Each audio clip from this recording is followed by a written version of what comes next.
ஒரு பெரிய ப்ராஜெக்ட் ஒண்ணு, அத பத்தியே யோசிச்சுட்டு இருந்தேன். சரி, நீ என்ன சொல்லிட்டு இருந்த அத சொல்லு. என்ன? அப்போ நிஜமாவே நான் சொன்னது உனக்கு காதுல கேட்கவே இல்லையா? அஜய் ஸ்ருதியோட பர்த்டே வருதுல்ல? போன வருஷம் எல்லாரும் சேர்ந்து செலிப்ரேட் பண்ணோம். அப்போ அஜய் இல்லல்ல?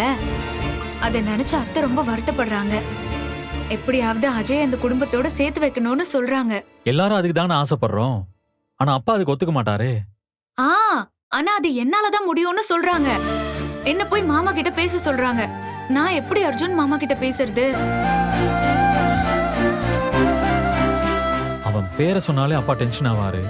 ஆமா, ஆனா அத்தை என்ன ரொம்ப நம்புறாங்களே. மத்தவங்க கிட்ட கோவப்படுற மாதிரி அப்பா உங்ககிட்ட கோவப்பட மாட்டார்ல. எப்பவுமே அவருக்கு உன் மேல ஒரு நல்ல மரியாதை இருக்கு, ஒரு சாஃப்ட் கார்னர் இருக்கு.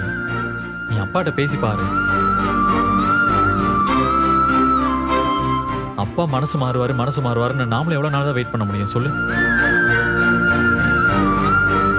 நீ போய் பேசு பாரு. இங்க பாரு, அதே நேரத்துல வீட்டுல மத்தவங்களோட விருப்பத்தையும் கேட்டுக்கோ.